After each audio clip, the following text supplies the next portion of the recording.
बोलिए एक बार चैतन्य महाप्रभु के, राधा माधव के।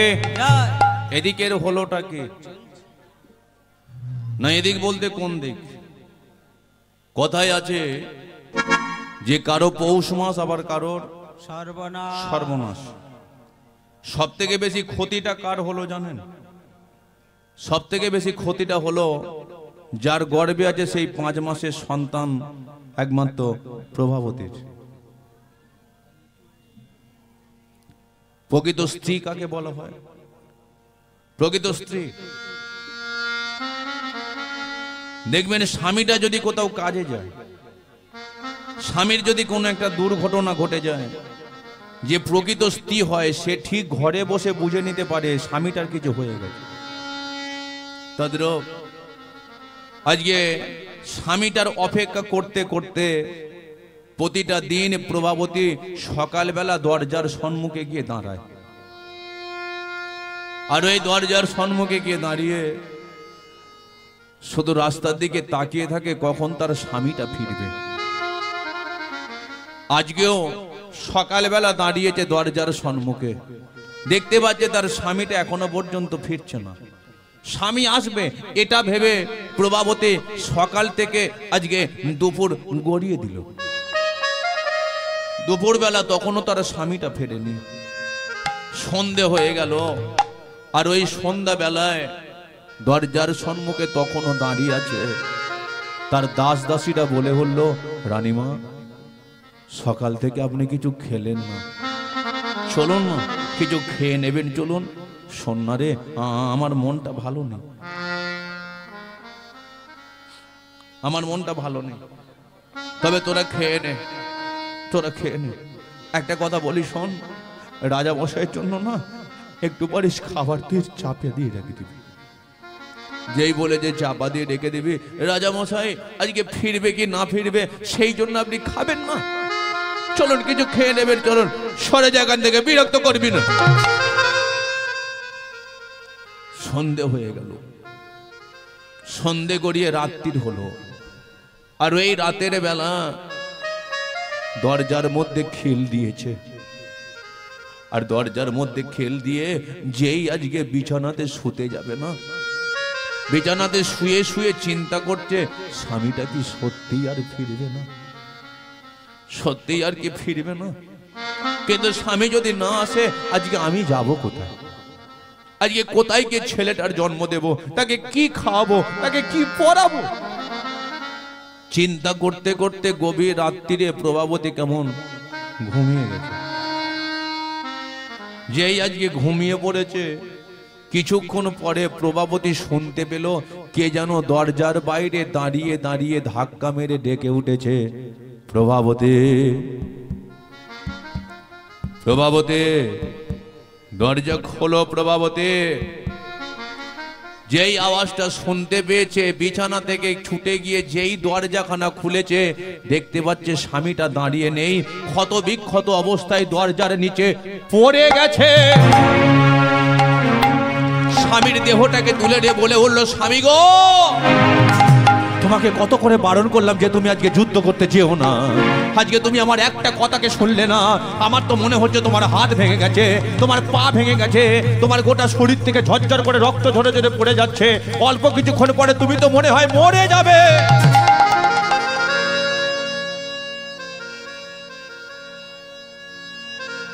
প্রভাবতী শোনো, প্রভাবতী শোনো, এত কথা শোনার মতো আমার সময় নেই প্রভাবতী, আমি হেরে গেলাম, আমি হেরে গেলাম প্রভাবতী, আমি হেরে গেলাম। জীবনে কত অহংকার করে গেলাম, আজকে যাকে আপন করার তাকে আমি আপন করতে পারলাম না। সবাইকে আমি আপন করলাম, কিন্তু তাকে আমি সারা জীবন ধরে পর করে গেলাম। শোনো, একটা কথা বলে, আজকে কিছুক্ষণ পরে আমি হয়তো চলে যাব, আর ওই কিছুক্ষণ পরে চলে যাব, কিন্তু স্বর্গ থেকে 33 কোটি দেবদেবীগণ নেমে এসেছে মর্তের মাটিতে। দৈত্যদের যেখানে দেখছে টুকরো টুকরো করে কেটে ফেলছে। আজকে আমি অল্প কিছুক্ষণ পরে মরে যাব, কিন্তু একটা কথা শোনো, শোনো একটা কথা শোনো, তুমি এই সন্তানটাকে নিয়ে চলে যাবে কোন একটা গভীর পাহাড়ের জঙ্গলের মধ্যে। স্বামী, এই কথাটাকে শোনার জন্য আজকে তোমার কি আমি হাতটাকে ধরেছিলাম? এই দৃশ্য দেখবার জন্য তুমি কি আমার সিঁথিতে সিঁদুরটা পরিয়েছিলে? প্রভাবতী, এত কথা শোনার মতো সময় নেই প্রভাবতী। আমার কণ্ঠস্বরটা রুদ্ধ হয়ে গেছে, আজকে আমার বুকটা ফেটে যাচ্ছে এক ফোঁটা জলের জন্য, কিন্তু সে জল আমি খেতে পারবো না। চলে যাও, চলে যাও এই সন্তানটাকে নিয়ে কোন একটা গভীর পাহাড়ের জঙ্গলে, সেখানে গিয়ে সন্তানটার জন্ম দেবে। এত পরম হরিভক্ত তৈরি করবে, যার বদনের হরিনাম শুনে গোলক থেকে ভগবান শ্রীকৃষ্ণ মর্তধামে নেমে এসে আমাদের সন্তানকে বক্ষ মাঝে জড়িয়ে ধরবে। যাও।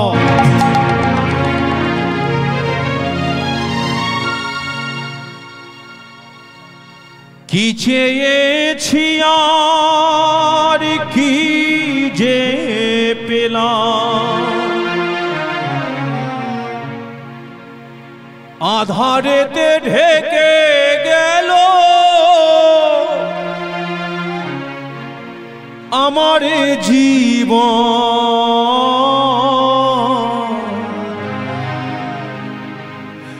কিসেরি কারণে হলো অঘটন,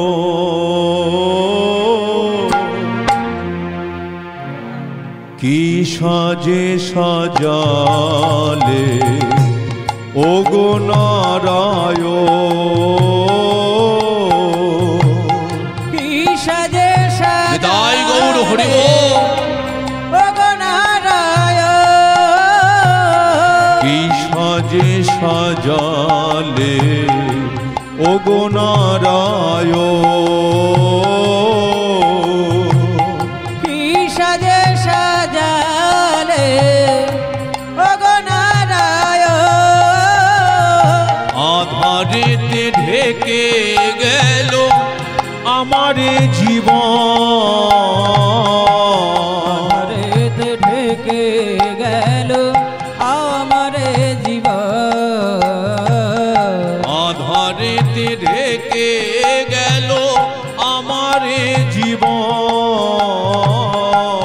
আধারেতে ঢেকে গেল আমার জীবন, কি সাজে সাজালে ওগো নারায়ণ,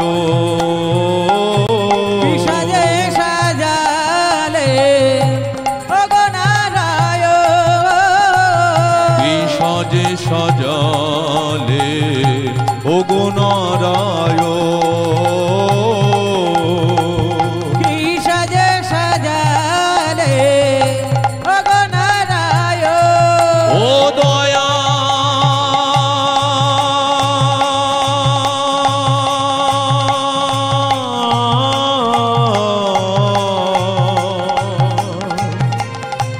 ও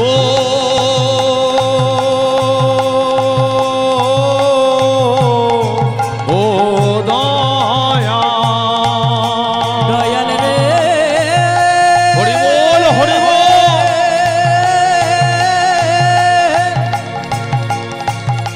ও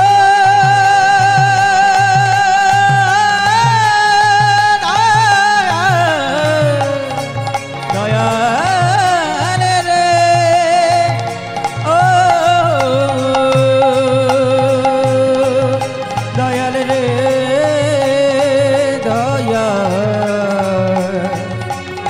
দয়াল রে কি সাজে সাজালে ওগো নারায়ণ, কি সাজে সাজালে ওগো নারায়ণ,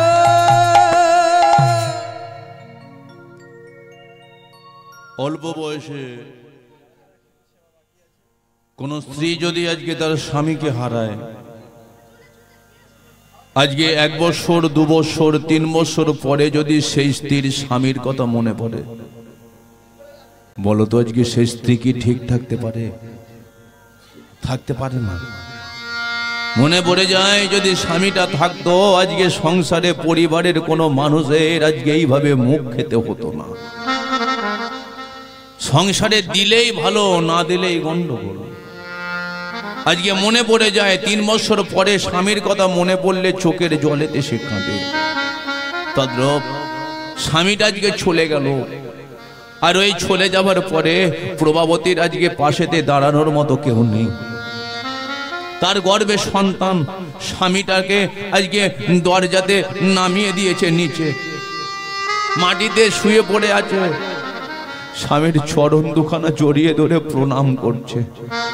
স্বামী চলে গেলে তুমি, আজকে এই দৃশ্য আমাকে দেখতে হচ্ছে। স্বামী ঠিক আছে, আমি চলে যাচ্ছি। আজকে স্বামীকে দরজার সম্মুখে নামিয়ে দিয়ে পিছন ফিরে ফিরে বারে বারে দেখছে, চিন্তা করছে স্বামী ওইখানে পড়ে থাকবে, আশেপাশে কেউ নেই। আজকে রাতের বেলা শিয়াল কুকুর এসে আমার স্বামীর দেহটাকে একটু টেনে হিজড়ে খেয়ে নেবে। স্বামীর মায়া ত্যাগ করে দিল। মনের মধ্যে একটা চিন্তা, স্বামী চলে গেল। দ্বিতীয় চিন্তা, কোনো দেবতাদের সঙ্গে দেখা হয়ে যাবে না তো। রাস্তা দিয়ে হেঁটে চলেছে, পায়ের মধ্যে কত কাঁটা ফুটে গেছে, সেদিকে তার লক্ষ্য নেই।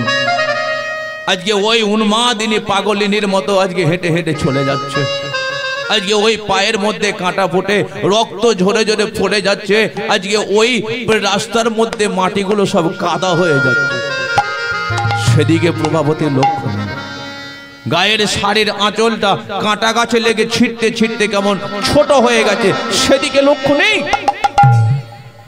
কিন্তু লক্ষ্য শুধু হলো একটাই, স্বামীটা চলে গেছে, যা আমার পেটের ছেলেটা ভালো আছে তো। আর সে পা ফেলতে পারছে না, না খেয়ে না ঘুমিয়ে কেমন রুগ্ন শুকনো হয়ে গেছে। যখন আজকে তার শরীরের কোনো বল নেই, আজকে হাঁটতে পারছে না, একটা গাছ তলায় গিয়ে বসে পড়েছে। যেই গাছতলায় গিয়ে বসে পড়েছে, চিন্তা করলো যে কানে শুনেছি সন্তান গর্ভে থাকলে মা খেলে তবে পেটের ছেলেটা খায়, মা ঘুমালে তবে পেটের ছেলেটা ঘুমায়। কিন্তু আজকে আমার 3টে দিন 4টে দিন হয়ে গেল, আমার পেটে এক ফোঁটা জল পর্যন্ত গেল। 4টে দিন হয়ে গেল, আমার পেটে এক ফোঁটা জল পর্যন্ত গেল না। আমার ছেলেটা নড়াচড়া করছে না, তবে কি আমার ছেলেটা মরে গেছে? যেই ভেবেছে মরে গেছে, চিন্তা করতে করতে বড় ক্লান্ত শরীর, আজকে প্রভাবতী কেমন যেন সে ঘুমিয়ে পড়েছে। কিন্তু কথায় আছে, যেখানেই বাঘের ভয় সেখানেই সন্ধে হয়। যেখানেই বাঘের ভয় সেখানেই সন্ধে হয়। আজকে প্রভাবতী গাছেতে হেলাম দিয়ে ঘুমাচ্ছে, কিন্তু ওই ধারে ছিল একটা রাস্তা। রাস্তা দিয়ে আসছিল কে? দেবতাদের যিনি রাজা দেবরাজ ইন্দ্র। নারী লোভে উর্বশী মেনকার যিনি শুধু নৃত্য দেখতে থাকেন। মেয়েদের শরীরে চোখ যাওয়া মাত্রই যার লোভ লালসাগুলো বেড়ে যায়, সেই দেবরাজ ইন্দ্র যখন রাস্তা দিয়ে আসছে, হঠাৎ তার কে ঘুমাচ্ছে? না না, আমাকে গিয়ে দেখতে হবে। ফাঁকা মাঠে গাছতলায় এইভাবে একটা মেয়েই তো ঘুমাচ্ছে। দেবরাজ ইন্দ্র কি করেছে, যেই সামনে গিয়ে দাঁড়িয়েছে দেখে চিনতে পেরে গেছে, আরে তো সেই ত্রিপুরাসুরের স্ত্রী প্রভাবতী না? ও, স্বামীটা মরে গেছে, তার মানে কোথায় যাবে কিছু ঠিক করতে পারছে না, উন্মাদিনী পাগলিনীর মতো বেরিয়ে পড়েছে। এখন যতই দেবরাজ ইন্দ্র প্রভাবতীর মাথা থেকে পা পর্যন্ত লক্ষ্য করছে, ততই তার লোভ লালসাগুলো শুধু বেড়েই চলেছে। মনে মনে চিন্তা করলো, এত সুন্দর দেখতে, যাই একে আমার আশ্রমেতে নিয়ে যায়। হ্যাঁ, আশ্রমেতে নিয়ে গিয়ে প্রতিটা দিন শুধু আমি এর নৃত্য দেখতে থাকবো। চিন্তা যখন করে আরো তাকাচ্ছে, কিছুক্ষণ পরে বুঝতে পেরে গেল যে প্রভাবতী একা নেই, এর পেটের মধ্যে একটা বাচ্চা আছে দেখতে পাচ্ছে। যে না না না না না, ও পেটের ছেলেটাকে এইভাবে বাঁচিয়ে রাখলে হবে না। কারণ এর স্বামী কি করেছিল, আমাদের ঘরে মেরে ঘর থেকে তাড়িয়ে দিয়েছিল। তাহলে এই সন্তান যদি জন্ম নেয় বাবার মতনই আচার আচরণ করবে, তাহলে এই সন্তানটাকে কি করতে হবে? মেরে ফেলতে হবে, মেরে ফেলতে হবে। বাপ গুনে বেটা হবে। তাই দেবরাজ ইন্দ্র সিদ্ধান্ত করলো প্রভাবতীর গর্ভে একটা লাথি মারলে ছেলেটা মরে যাবে। যেই আজকে লাথি মারবে বলে দেবরাজ ইন্দ্র একটা পা থমকে দাঁড়িয়ে গিয়ে চিন্তা করলো, পেটে যদি লাথি মারি তাহলে ছেলে মরবে, ছেলের মা মরবে। না না না না, এর গর্ভের মধ্যে আমি লাথি মারবো না। তবে একটা কাজ করি, একে দেখতে শুনতে ভালো, একে টানতে টানতে আমার আশ্রমে নিয়ে যাব, ছেলেটা জন্ম দেবে, গলা টিপে মেরে দেবো। ঠিক আছে, ছেলেটা জন্ম দেবে, গলা টিপে মেরে দেবো। আর একে দেখতে শুনতে ভালো, উর্বশী মেনকার মতো প্রতিদিন শুধু আমি নৃত্য দেখতে থাকি। ব্যাস, ওই প্রভাবতী যখন ঘুমাচ্ছে, দেবরাজ ইন্দ্র আজকে টানতে টানতে নিয়ে যাচ্ছে। চলো চলো চলো। অসহ্য যন্ত্রণায় প্রভাবতী চিৎকার করে উঠল, আমার কি কেউ নেই? যেই দেবরাজ ইন্দ্র প্রভাবতীর চুলের মুঠিটাকে ধরে টানতে টানতে নিয়ে যাচ্ছে, রাস্তার মধ্যে কত নুড়ি পাথরে তার গর্ভটাতে লেগে চামড়া ছিটকে ছিটকে রক্ত ঝরে ঝরে পড়ে যাচ্ছে। অসহ্য যন্ত্রণা সহ্য করতে না পেরে নিজের দুটো হাত দিয়ে গর্ভটাকে চেপে ধরে ডেকে উঠেছে, প্রভু রক্ষা করো, রক্ষা করো, রক্ষা করো নারায়ণ, রক্ষা করো, হরি হরি রক্ষা করো, রক্ষা করো নারায়ণ, রক্ষা করো, রক্ষা করো, রক্ষা করো নারায়ণ, রক্ষা করো, রক্ষা করো, রক্ষা করো নারায়ণ, তিলকতর বিপদ ভঞ্জ তুমি যে দেব নারায়ণ, ত্রিলোকতার বিপদ ভানজ তুমি যে দেব নারায়ণ, তিলকতর বিপদ ভঞ্জ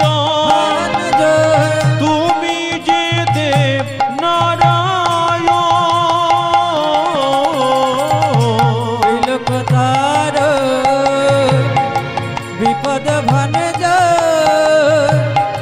তুমি যে দেব নারায়ণ, রক্ষা করো, রক্ষা করো, রক্ষা করো নারায়ণ,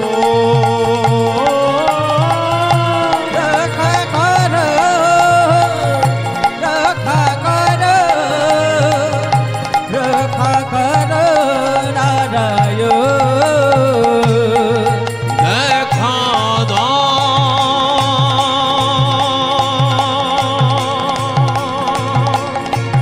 দেখা দাও, দেখা দাও, দেখা দাও, দেখা দাও, হরি বল, হরি বল। দেখা দাও, দেখা দাও, হরি বল, হরি বল, হরি বল। দেখা দাও, দেখা দাও, দেখা দাও, দেখা দাও, দেখা দাও, দেখা দাও।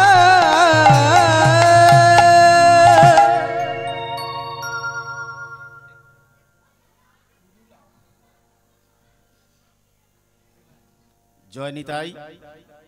সমবেত ভক্তমণ্ডলী, আজকের এই সুদর্শন জানা মহাশয়ের বাড়িতে যে নাম গান চলছে, আজকের এই পালায় মুগ্ধ হয়ে আমাদের প্রভুজির গানে শ্রীমতী কাঞ্চন রানী বেরা মহাশয়া, উনি ওনাকে 50টি টাকা দিয়ে উপহার দিলেন। শ্রী গুরু গৌর প্রেমানন্দে হরি বল। সকলে মিলে ওনার নামে জয়ধ্বনি দেন। কোনোদিন একদিন এই প্রভুকে দিয়ে ওনার বাড়িতে যেন এইরকম নাম সংকীর্তন হয়, এই আশা আমরা সবাই রাখছি। গৌর প্রেমানন্দে হরি বল, হরি বল।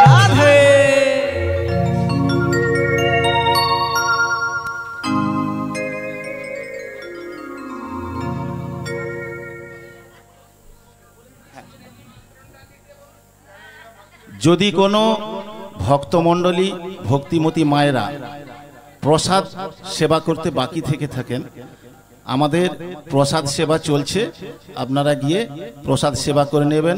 কোনো ভক্ত অভুক্ত অবস্থায় যেন এই কীর্তন আসর থেকে বাড়ি ফিরে না যায়, তাতে গৃহস্থের অমঙ্গল হয়, মাফ করবেন।